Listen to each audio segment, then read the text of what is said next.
사도신경으로 신앙을 고백하겠습니다. 나는 전능하신 아버지 하나님, 천지의 창조주를 믿습니다. 나는 그의 유일하신 아들, 우리 주 예수 그리스도를 믿습니다. 그는 성령으로 잉태되어 동정녀 마리아에게서 나시고 본디오 빌라도에게 고난을 받아 십자가에 못 박혀 죽으시고 장사된 지 사흘 만에 죽은 자 가운데서 다시 살아나셨으며 하늘에 오르시어 전능하신 아버지 하나님 우편에 앉아 계시다가 거기로부터 살아있는 자와 죽은 자를 심판하러 오십니다. 나는 성령을 믿으며 거룩한 공교회와 성도의 교제와 죄를 용서받는 것과 몸의 부활과 영생을 믿습니다. 아멘. 기도드리겠습니다. 하나님 아버지, 감사를 드립니다. 이 귀한 아침을 우리에게 허락하여 주시고 또 하나님 은혜 가운데 하루를 살아갈 수 있게 하심을 감사를 드립니다. 오늘의 호흡이 또 오늘의 눈뜬 하나님 우리 눈 가운데 비친 빛이 우리에게 얼마나 귀한 것임을 새삼 다시 한번 깨닫게 됩니다. 이런 은혜가 있음에도 한 주의 삶을 돌아보건대 우리의 삶 가운데서 나의 것이라 주장하며 움키어 놓지 못하던 욕심이 많은 우리의 모습을 보게 됩니다. 입술로는 다 하나님의 것이라 하나님의 은혜라 고백하면서도 하나님께서 손을 뻗으시려는 곳에 내 손 하나 보태는 것이 그렇게 어려웠음을 고백합니다. 나의 옹졸함과 연약함을 주님 용서하여 주시고 다시 한번 주님 주신 마음으로 가득 채워주시어서 하나님 은혜를 고백한 만큼 나의 삶 가운데서도 나의 것을 내어놓을 수 있는 우리들 될 수 있게 주님 도와주시옵소서. 강팍하여 준 우리의 마음 가운데에 다시 한번 온유한 주님의 성품이 더딥혀지게 하여 주시고 성령께서 주신 은혜로 말미암아 또 한 주를 살아갈 때에 주님의 모습으로 살아갈 수 있기를 간절히 소망합니다. 하나님께서 주신 사랑을 기억합니다. 보잘것없던 우리의 삶 가운데에 먼저 내려와 우리의 손을 잡아주시고 이끌어주시고 피 흘려 값진 그 삶을 우리에게 허락하여 주셨던 그 주님의 삶을 우리가 본받아 살아갈 때에 가슴에 품은 십자가 기억하면서 그 십자가의 은혜와 보혈을 기억하면서 우리의 삶도 그 십자가를 지며 나아가는 하나님 안에 절여진 삶이 될 수 있게 주님 도와주시옵소서. 하나님, 또 주일을 준비합니다. 이 주일에 그저 자리에 앉아 입만 뻥끗거리는 그런 그리스도인으로서 살아가는 것이 아니라 이젠 우리의 손과 발이 움직이고 우리의 입술이 주님 찬양하면서 내가 하나님 앞에 나아가는 그런 그리스도인들이 될 수 있도록 우리의 삶을 주관하여 주시옵소서. 하나님, 우리의 삶 가운데에 임재하여 주셔서 날마다 우리에게 먹고 마시는 자리마다 일하고 땀 흘리는 자리마다 하나님 동행하여 주시고 함께하여 주셔서 우리가 한순간도 하나님 놓지 않고 살아갈 수 있도록 주님 도와주시옵소서. 감사를 드립니다. 오늘도 말씀의 자리로 나아갈 때 은혜를 더하여 주시옵소서. 이 모든 것을 살아계신 예수 그리스도의 이름으로 기도드립니다. 아멘.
제15장.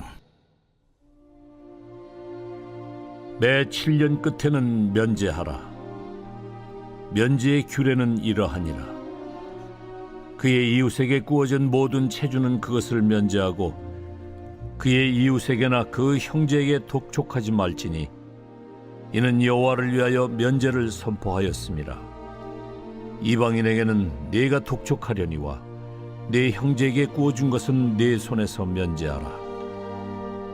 네가 만일 네 하나님 여호와의 말씀만 듣고 내가 오늘 네게 내리는 그 명령을 다 지켜 행하면 네 하나님 여호와께서 네게 기업으로 주신 땅에서 네가 반드시 복을 받으리니 너희 중에 가난한 자가 없으리라. 네 하나님 여호와께서 네게 허락하신 대로 네게 복을 주시리니 네가 여러 나라에 구워 줄지라도 너는 꾸지 아니하겠고 네가 여러 나라를 통치할지라도 너는 통치를 당하지 아니하리라.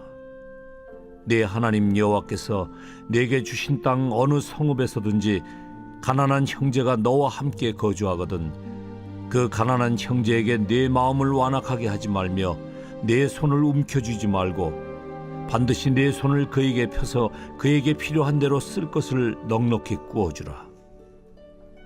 삼가 너는 마음에 악한 생각을 품지 말라. 곧 이르기를 일곱째 해 면제년이 가까이 왔다 하고 내 궁핍한 형제를 악한 눈으로 바라보며 아무것도 주지 아니하면 그가 너를 여호와께 호소하리니 그것이 네게 죄가 되리라. 너는 반드시 그에게 줄 것이요 줄 때에는 아끼는 마음을 품지 말 것이니라. 이로 말미암아 내 하나님 여호와께서 네가 하는 모든 일과 네 손이 닿는 모든 일에 네게 복을 주시리라. 땅에는 언제든지 가난한 자가 그치지 아니하겠으므로 내가 네게 명령하여 이르노니 너는 반드시 네 땅 안에 네 형제 중 곤란한 자와 궁핍한 자에게 네 손을 펼지니라. 네 동족 히브리 남자나 히브리 여자가 네게 팔렸다 하자. 만일 6해 동안 너를 섬겼거든 7째 해에 너는 그를 놓아 자유롭게 할 것이요 그를 놓아 자유하게 할 때에는 빈손으로 가게 하지 말고 내 양무리 중에서와 타작 마당에서와 포도주 틀에서 그에게 후히 줄지니 곧 내 하나님 여호와께서 네게 복을 주신 대로 그에게 줄지니라. 너는 애굽 땅에서 종되었던 것과 내 하나님 여호와께서 너를 속량하셨음을 기억하라. 그것으로 말미암아 내가 오늘 이같이 네게 명령하노라. 종이 만일 너와 네 집을 사랑함으로 너와 동거하기를 좋게 여겨 네게 향하여 내가 주인을 떠나지 아니하겠노라 하거든 송곳을 가져다가 그의 귀를 문에 대고 뚫으라. 그리하면 그가 영구히 네 종이 되리라. 네 여종에게도 그같이 할지니라. 그가 6해 동안에 품꾼의 사기에 배나 받을 만큼 너를 섬겼은즉 너는 그를 놓아 자유하게 하기를 어렵게 여기지 말라. 그리하면 네 하나님 여호와께서 네 범사에 네게 복을 주시리라. 네 소와 양의 처음 난 수컷은 구별하여 네 하나님 여호와께 드릴 것이니 네 소의 첫 새끼는 부리지 말고 네 양의 첫 새끼의 털은 깎지 말고 너와 네 가족은 매년 여호와께서 택하신 곳 내 하나님 여호와 앞에서 먹을지니라. 그러나 그 짐승이 흠이 있어서 절거나 눈이 멀었거나 무슨 흠이 있으면 내 하나님 여호와께 잡아드리지 못할지니 네 성중에서 먹되 부정한 자나 정한 자가 다 같이 먹기를 노루와 사슴을 먹음같이 할 것이요 오직 피는 먹지 말고 물같이 땅에 쏟을지니라.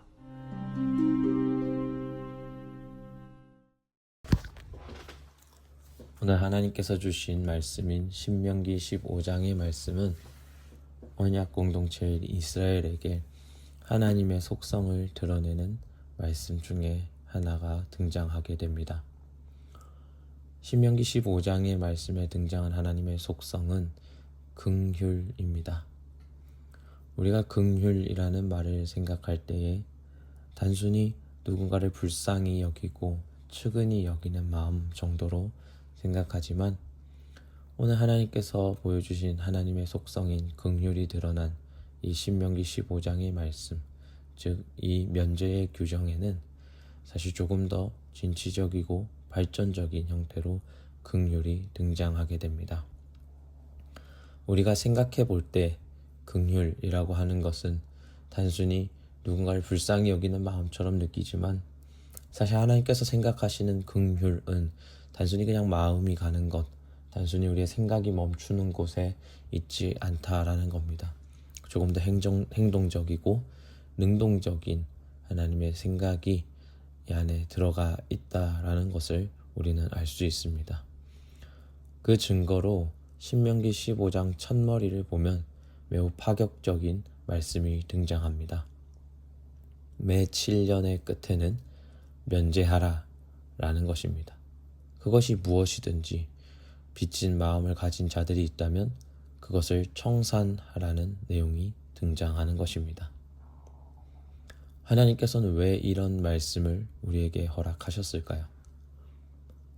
인간 사회를 보면 매우 가장 자주 드러나는 특징이 하나가 있습니다. 그것은 과열이라는 것입니다.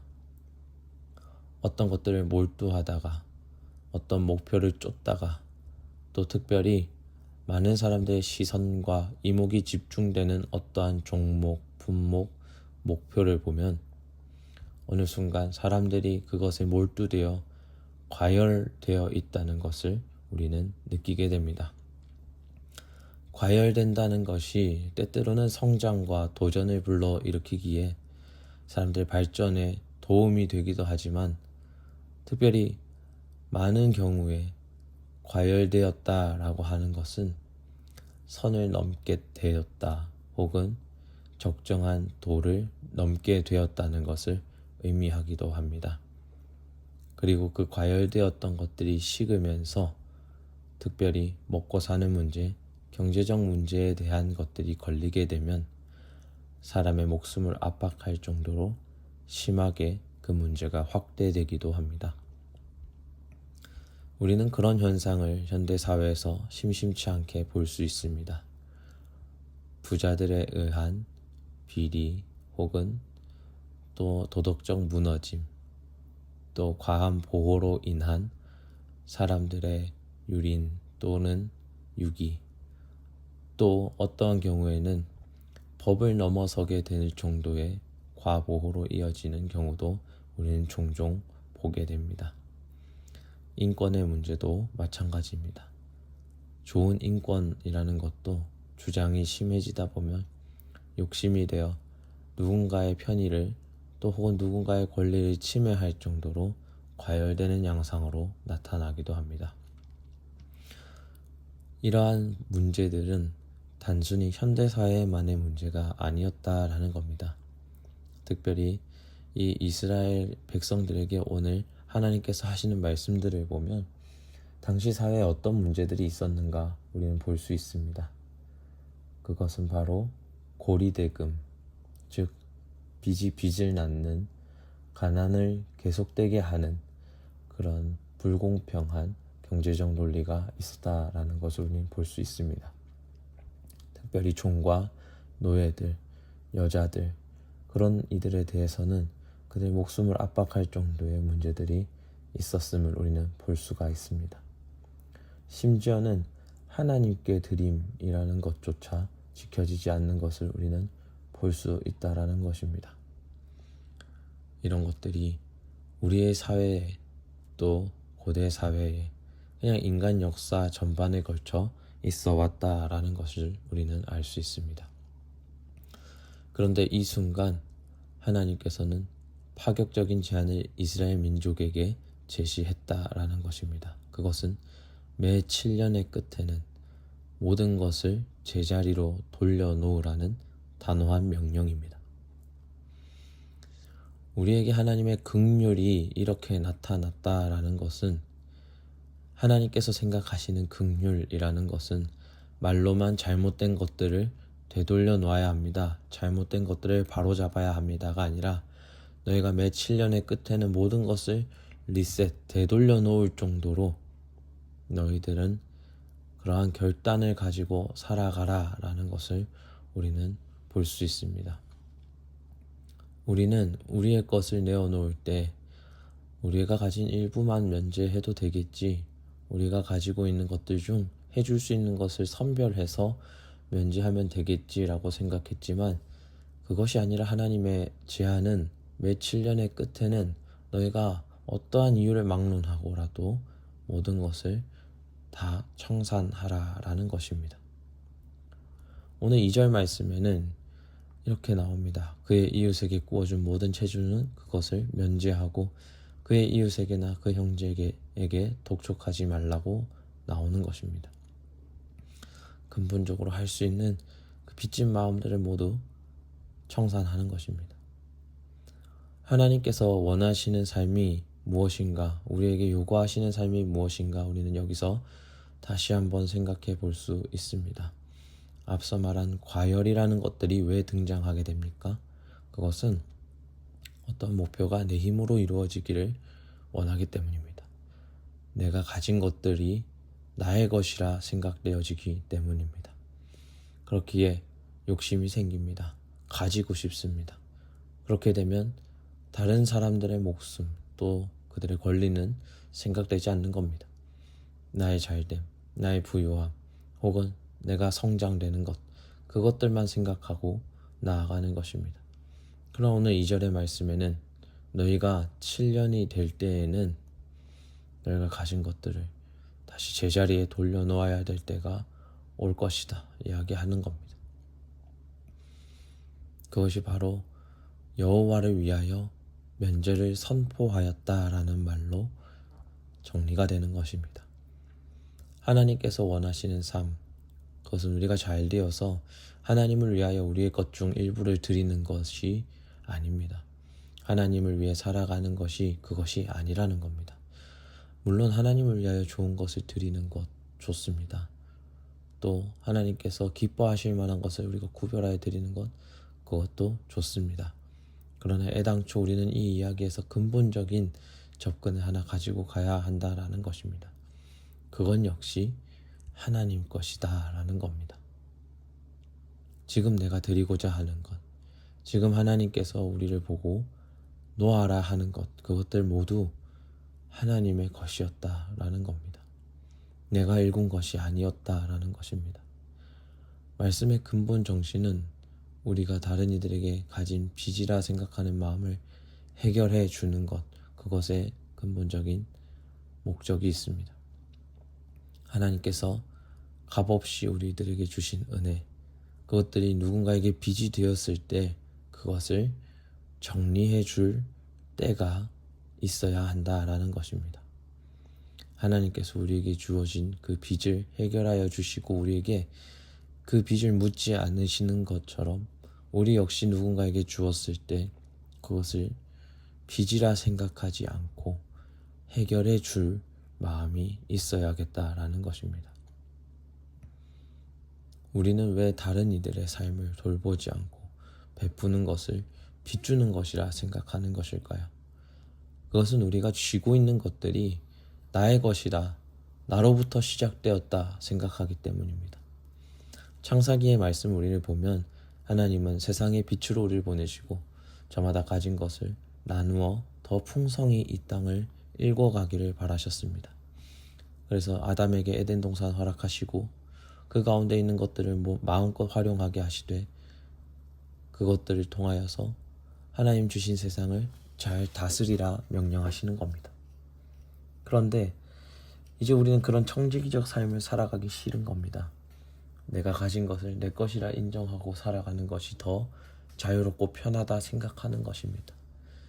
하나님의 것을 풍성히 읽어가는 것보다 내 삶을 읽어가는 것이 더욱 멋져 보이는 겁니다.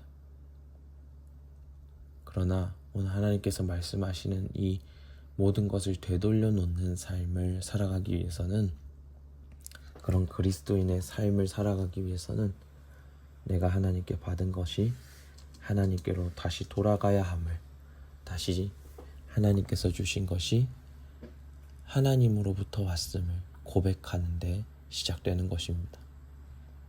하나님의 것이니 돌려받지 않아도 억울함이 없는 것입니다.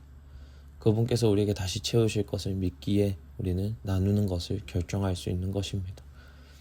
우리에게 날마다 먹을 만큼의 돈이 채워지는 통장이 있다면 우리는 그것을 열어 나누는데 어려움을 느끼지 않을 것입니다.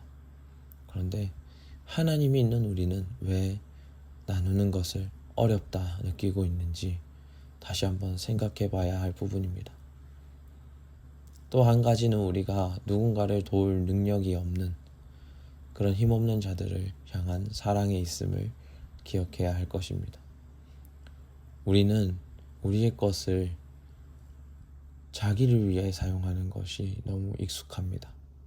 그러나 우리에게 힘없는 자들을 향한 사랑의 마음이 있다면 우리의 도울 능력들이 다시 하나님 안에서 살아나는 겁니다. 그들을 왜 사랑해야 합니까?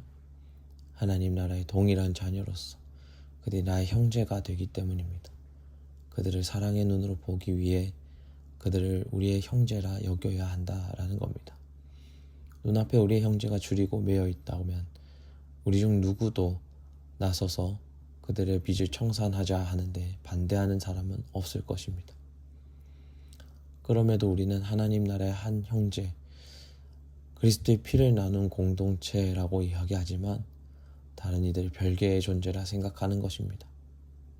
하나님을 사랑하듯 내 형제를 사랑하라는 하나님의 말씀이 멀게만 느껴지는 것입니다.